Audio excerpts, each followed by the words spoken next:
Zanimanje za poglobljeno razumevanje vseh pojavov je verjetno tisto, kar je Laro Ulčakar pripeljalo na študij na Fakulteto za matematiko in fiziko. Po doktoratu leta 2020 doktorirala je iz teoretične fizike kondenzirane snovi, se je najprej zaposlila na inštitutu Jožef Štefan, kariero pa nadaljevala v zasebnem podjetju za podatkovne znanosti. A po 2 letih je ugotovila, da je delo tam preveč dolgočasno in se, čeprav za manjšo plačo, vrnila na fakulteto. Kot pravi profesor dr. Anton Ramšak, pri katerem je Lara magistrirala in doktorirala, so bili njene odločitve zelo veseli. Ja, veseli smo bili, ona je bila tudi sicer že zelo uspešna, ona je bila odlična študentka, ne vem, če je imela kakšno 9, mogoče kakšno v glavnem 10.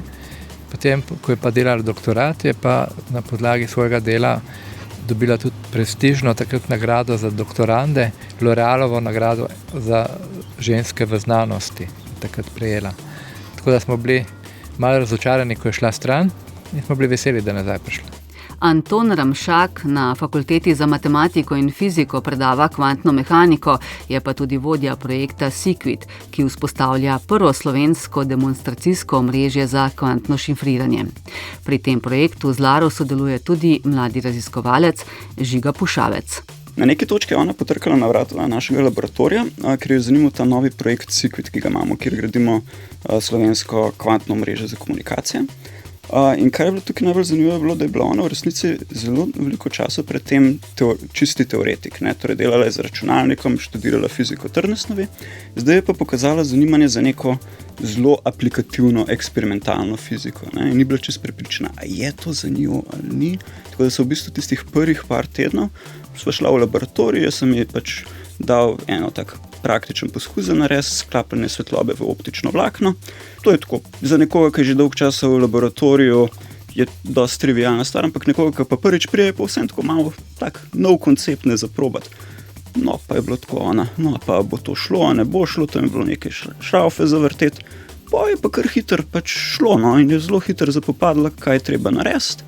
In zdaj po letu 2 pa že pač nadzoruje zelo kompleksne eksperimente, ker je ogromno nekih malih ločenih konceptov, ki jih moraš med seboj povezati. Eksperimentalna fizika je zelo interdisciplinarna, zelo različne koncepte moraš povezati med sabo. In to vem, jaz se na te točke že zelo dobro gre. Žiga Pušavec dela doktorat v laboratoriju za kvantno optiko in kvantne osnove, kjer je zaposlena tudi Lara Ulčakar. Ob tem pa je tudi sodelavka odseka za teoretično fiziko na inštitutu Jožef Štefan. Žigo Pušavcem pa si na fakulteti delita tudi pisarno. Pač v znanosti nimaš tipičnega delavnika, vsak dan je drugačen, ampak ponavadi to približno tako zgleda, da zjutraj se naredi čaj, kava, se malo predebatira stvari na začetku, potem pa vsak gre za svoj računalnik in dela svoje stvari, ampak seveda nikoli ne moreš res sam delati. Bistvo znanosti v resnici ni individualizem, ampak skupinsko delo, skupaj si boljši kot posameznik. In vedno naletiš na nek problem, ki ga je treba predebatirati, tako da delo v pisarni ponavadi tako zgleda, da en naleti na nek problem, pa včasih pomaga že to, da na glas rečeš, kako stvar pa jo predebatiraš, da te nekdo posluša, pa včasih sam pogruntaš, včasih ti pa pač kolega za mizo pomaga. In Lara je glede tega zelo dober sodelavec, tako rečemo. Včasih pač morava kak članek preštudirati, kaj je kakšna čudna stvar, kakšna čudna izjava, kakšen članek, je to res smiselno ali ni. Včasih treba kakšne enačbe na tablo napisati, pač je pripravljena za vse take stvari. Bistvo znanosti je skupinsko delo in Lara Ulčakar je vedno pripravljena pomagati, pravita Anton Ramšak in Žiga Pušavec. Ob tem sodelavko opišeta kot zabavno, skromno glede sebe in kdaj pa kdaj tudi strogo. Če je nekaj treba narediti, bo povedala, da je treba narediti, dajmo reči, da zna motivirati ljudi, dajmo tako reči. Drugače pa meni se ustvari v skupini zelo dobra atmosfera, obeno je pa zagreta za delo, saj na koncu je to tisto, kar je pomembno, pač mi smo tam, da delamo fiziko. Pomembna je ekipa, vsi delajo odlično, Lara je prav v redu, ker je neke vrste team leader postala, kljub temu, da je mlada, zelo je živahna in prinese res eno svežino. Mi smo v fiziki relativno manj ženskega spola in nam je pravzaprav v redu, da je malo bolj dinamično potem postane.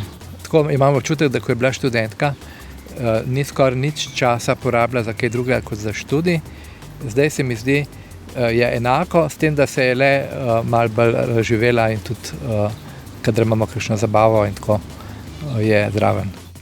Doktorica fizike Lara Ulčakar se je pred leti prijavila na razpis Evropske vesoljske agencije za novo generacijo astronavtov in se izmed približno 23.000 prijavljenih uvrstila v ožji izbor. Opravljen ima alpinistični tečaj, rada ima gore, se uči jezike, rada pa ima tudi bombone. Na mizi imamo neko posodico z bomboni in nas kosmi krade te bombone. Ime meseca.